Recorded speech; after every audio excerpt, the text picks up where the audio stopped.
Assalamualaikum warahmatullahi wabarakatuh. Saya Suciati Nur Pujuatun, calon guru penggerak angkatan 9 dari SMKN 1 Kertajati, Kabupaten Majalengka.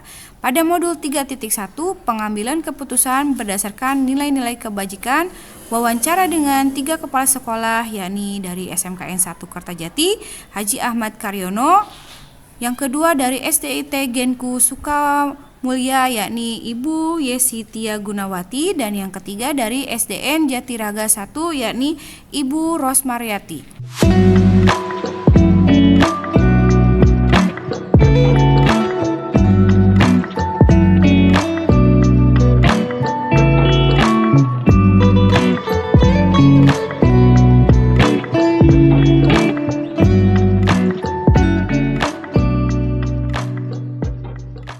Selama Bapak menjadi Kepala SMKN 1 Kertajati, adakah satu masalah yang Bapak hadapi sebagai pemimpin, di mana masalah itu menimbulkan dilema dalam penyelesaiannya? Jika ada, bagaimana cara penyelesaian masalah tersebut? Pendapat dari teman-teman yang sekiranya mampu untuk mengatasi masalah yang terkait dengan masalah tersebut, tergantung masalahnya. Kalau masalah akademis, tentunya saya akan mengkonfirmasi, meminta pendapatnya pada guru yang terkait dengan akademis tertentu.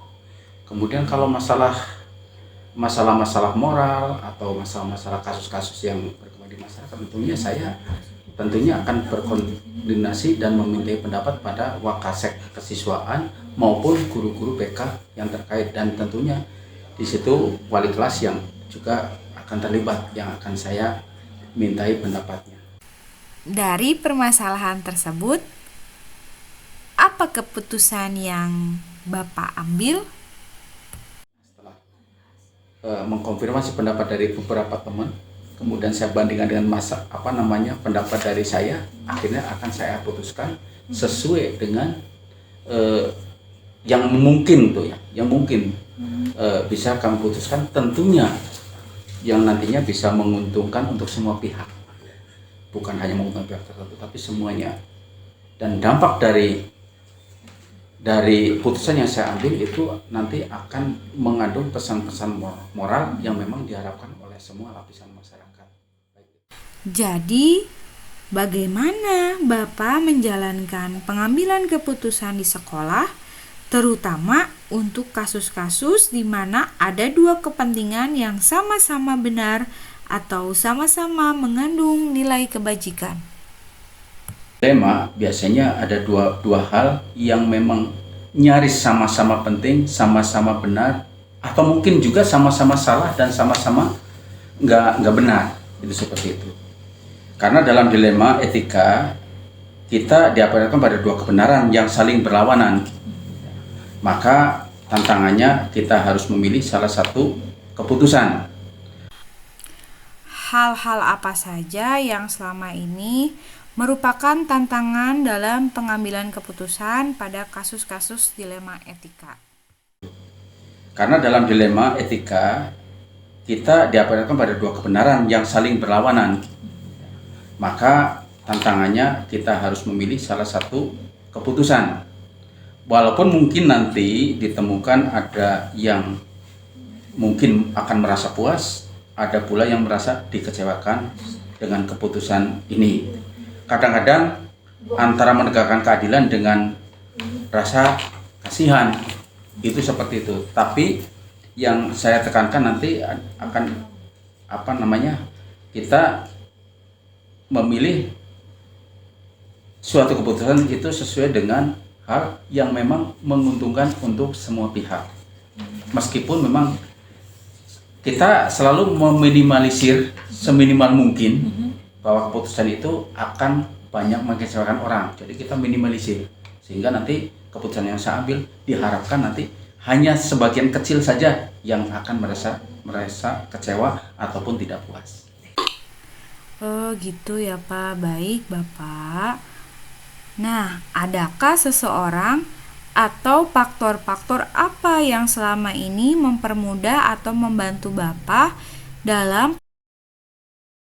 pengambilan keputusan yang Bapak ambil? Tentu saja ada gitu ya. Mungkin saya selalu berupaya meminta saran. Ya. Di samping saya juga akan melihat aturan-aturan maupun etika yang memang berlaku di lembaga gitu ya. Kalau di sekolah mungkin kita sebagai guru ya kita melihat kode etik guru. Dari situlah yang membantu sehingga itu di situ akan muncul aturan-aturan yang akan menjadi panduan secara nyata dan meyakinkan dalam kita mengambil keputusan.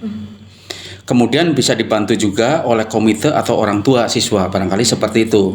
Karena bagaimanapun orang tua ini akan selalu berhubungan selama mungkin ketika berada di rumah. Mereka bisa membantu saya dalam mempertimbangkan suatu keputusan. Oh, seperti itu ya Pak. Nah, apakah Bapak memiliki sebuah jadwal tertentu dalam sebuah penyelesaian kasus dilema etika? Dan apakah Bapak langsung menyelesaikannya di tempat atau memiliki sebuah jadwal untuk menyelesaikannya? Bentuk atau prosedur seperti apa yang Bapak jalankan? Ini sebetulnya tergantung pada situasinya gitu ya. Ada memang masalah yang memang kita harus selesaikan secara berjenjang. Artinya kita melihat atau menyelesaikan masalah sesuai dengan orang-orang pada jenjang tertentu gitu ya. Sehingga saya perlu memberikan jadwal. Akan tetapi jika kasusnya ringan maka mungkin akan langsung diselesaikan saat itu juga. Namun jika kasusnya cukup berat maka saya akan kaji lebih dalam lagi atau bahkan meminta saran atau masukan orang lain yang mungkin lebih berpengalaman. Seperti itu.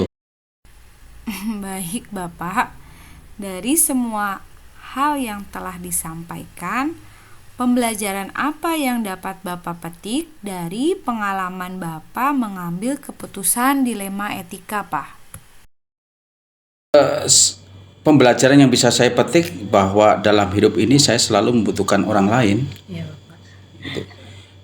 Kemudian dalam mengambil suatu keputusan saya harus selalu berpegang teguh pada nilai-nilai kebenaran, terutamanya norma-norma hukum maupun norma-norma agama barangkali kalau di kita dengan kode etik itu seperti itu.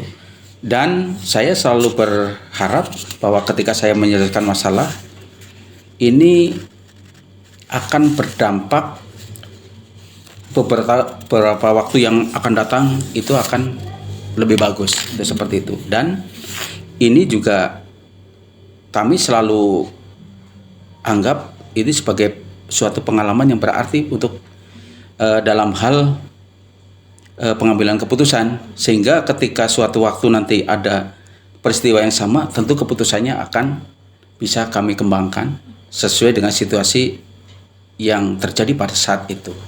Seperti itu ya Bapak. Masya Allah, luar biasa sekali Bapak atas penjelasannya.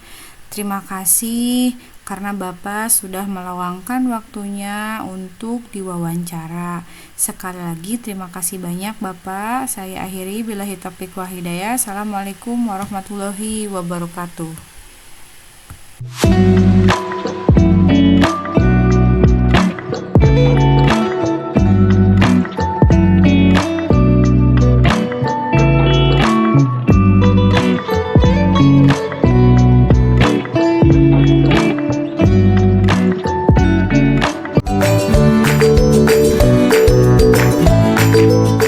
Mohon izin Ibu Yesi sih selama ini Ibu sebagai kepala sekolah SD Itegenku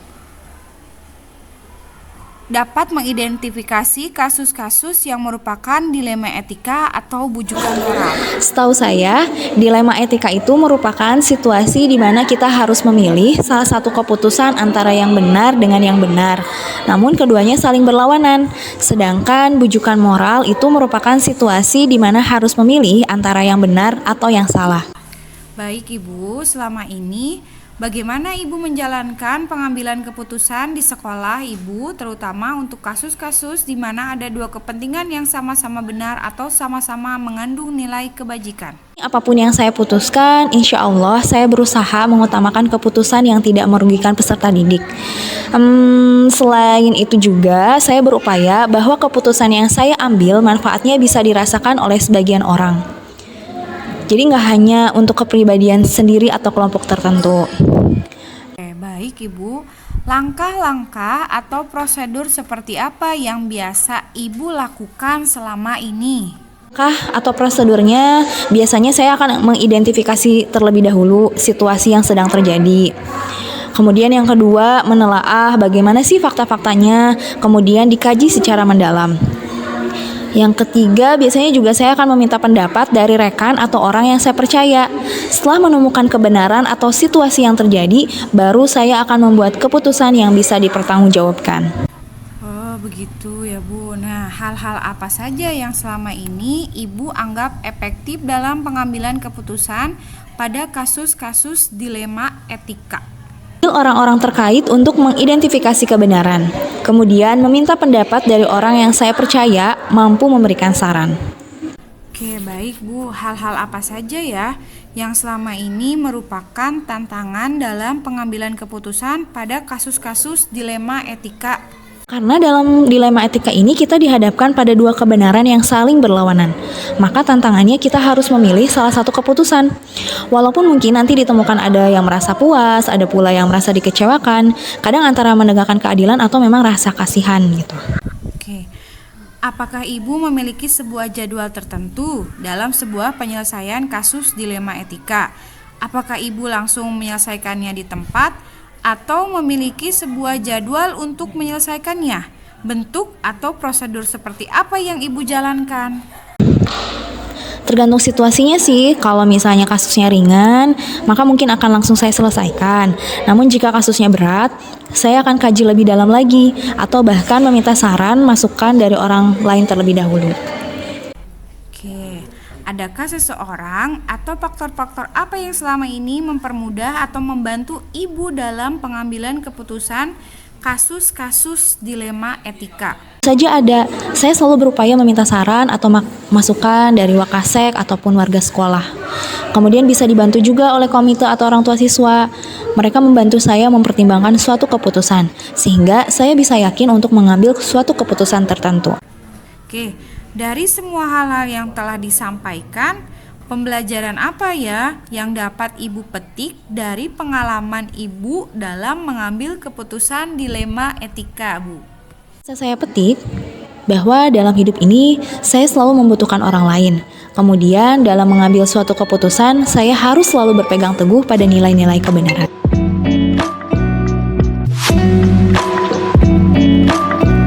Assalamualaikum Ibu. Waalaikumsalam. Oke, mohon izin ya Ibu, saya akan melakukan wawancara untuk menanyakan identifikasi kasus dilema etika dan bujukan moral. Apakah Ibu bersedia? Ya, siap. Ya, terima kasih Ibu. Sama Ibu menjabat menjadi Kepala Sekolah SDN Jatiraga 1, adakah kasus-kasus yang merupakan dilema etika atau bujukan moral, Bu? Oh ya. Sebetulnya sih permasalahan ini bukan sekarang sejak saya menjabat ya, tapi muncul setelah saya menjabat. Ini ada seorang guru ya yang dulunya itu mengajar di SDN Jatiraga 1, tetapi pada tahun 2018 kalau tidak salah sudah mutasi ke SD lain ya. tetapi data dari BPKSDM-nya itu masih di SDN Jatiraga 1 ya. Secara absensi masih di Jatiraga 1 dari BPKSDM. Kesalahannya sekarang saat beliau itu kena ada masalah ya, kena masalah disiplin PNS. Seperti itu ya Bu ya permasalahannya. Nah, Ya. kira-kira ini selama ini apa yang sudah Ibu lakukan untuk pengambilan keputusan yang ada di sekolah Ibu, permasalahan yang ada di sekolah Ibu, terutama untuk kasus yang dimana ada dua kepentingan yang sama-sama benar atau sama-sama yang mengandung nilai kebajikannya Bu? Oh ya, ya. Nah ini sebetulnya ya, yang merupakan dilema juga bagi saya ya, karena di satu pihak saya itu tidak menerima ya beliau itu secara administrasi sebagai guru di SDN Jatiraga 1. Sebab kenyataannya emang dari Dapodiknya sudah tidak ada ya. Tetapi di lain pihak itu data dari BPKSDM itu masih ada di SD Jatiraga 1. Jadi mau tidak mau ini beliau itu masih mengabsen setiap harinya di SD Jatiraga 1. Walaupun kami itu ada rasa tidak nyaman ya. Tidak nyaman itu karena apa? Karena emang kenyataannya beliau sudah bukan lagi guru dari SD Jatiraga 1 itu seperti itu. Oke, berarti yang sudah dijelaskan ya Bu ya, langkah-langkah atau prosedur yang sudah Ibu lakukan selama ini Ya. untuk kasus tersebut bagaimana Bu? Nah, memang dari pihak dia gitu ya, guru tersebut maupun dari Ibu ini sebagai kepala sekolah ingin penyelesaiannya lebih cepat. Yang pertama karena kasihan juga status beliau ya, yang sekarang terombang-ambing ya, di SD yang satunya tidak diterima, kemudian di Ibu juga tidak diterima karena emang di Ibu sudah tidak ada di Dapodiknya itu ya. Maka alhamdulillah juga ya, kami itu banyak dibantu juga oleh dari pihak BPKSDM kemarin itu sudah memberikan kewenangan, silahkan Bu katanya selesaikan dengan cara dengan cara Ibu mengadakan membuat surat panggilan pembinaan ya. Alhamdulillah surat panggilan pertama sudah kami bicarakan. Beliau dipanggil, kemudian kita ngobrol apa permasalahan yang dihadapi, kemudian kami membuat berita acara ya. Kemudian panggilan yang keduanya juga kami buatkan berita acara, cuma dalam panggilan pembinaan keduanya itu diikut sertakan ketua K3S, ketua PGRI, kemudian pengawas bina. Di sana kami ngobrol, kemudian apa yang diinginkan oleh beliau ya.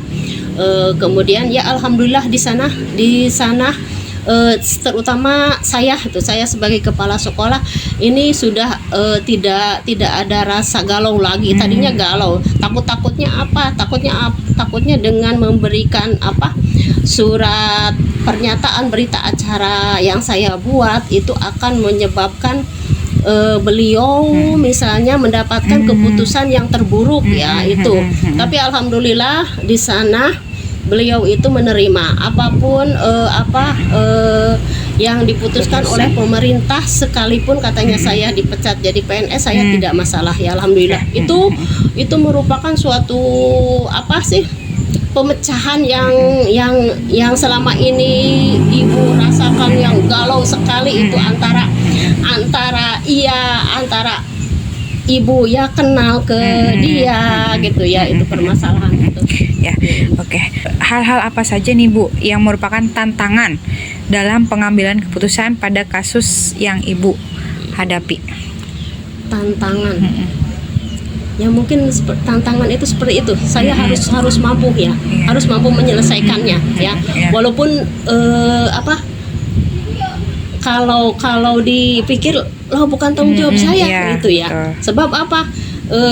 Beliau itu saat di Jatiraga 1 Ibu belum menjabat di sana ya. Betul. Kemudian istilahnya itu Ibu itu kena getahnya ya itu. Tapi alhamdulillah saya hadapi, insya Allah baik untuk semuanya. Ya, Gitu. ya betul ya Bu ya. Oke, selanjutnya Bu, adakah seseorang atau faktor apa yang selama ini memudahkan Ibu dalam membantu Ibu untuk mengambil keputusan Ya. dari kasus tersebut Bu? Ya, alhamdulillah, berarti dari semua pihak ya. Ya. Semua pihak mendukung Ya. ya, semua pihak mendukung. Mm-mm. Dari beliaunya juga yang legowo ya, menerima keputusan apapun, kemudian dari pihak atasnya juga ya, yang memberikan kelonggaran, silakan itu gimana gitu dari bawahnya.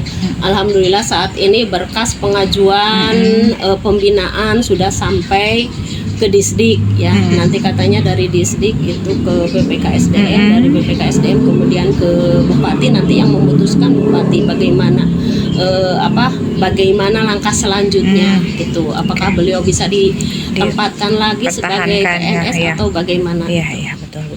Nah, yang terakhir nih Bu ya, pembelajaran apa yang dapat Ibu petik dari pengalaman dalam pengambilan keputusan dilema etika Bu? Iya, ya. Alhamdulillah ya. Ini masalah ini sangat berharga sekali ya bagi saya. Terutama saya itu bisa berpikir lagi lebih selektif lagi, lebih dewasa lagi, lebih memikirkan bagaimana perasaan orang Iya, lain. Iya, itu ya. Untuk memecahkan masalah. Jadi tidak bisa memutuskan secara sembrono ya. Kita cari permasalahannya bagaimana, kemudian kita juga mencari solusi, kemudian kita juga mencari pandangan-pandangan dari luar ya. Alhamdulillah itu juga menjadi wawasan juga ya bagi saya. Pengalaman baru ya, ya, Bu, pengalaman ya. yang Ya. berharga ya. Oke, alhamdulillah Ibu, terima kasih atas waktunya dan udah meluangkan waktunya. Terima kasih, mudah-mudahan apa yang Ibu sampaikan dapat bermanfaat untuk yang nanti mendengarkan Ya, sama-sama. dari wawancara ini ya Bu ya. Terima kasih banyak Bu. Assalamualaikum warahmatullahi wabarakatuh. Waalaikumsalam warahmatullahi wabarakatuh.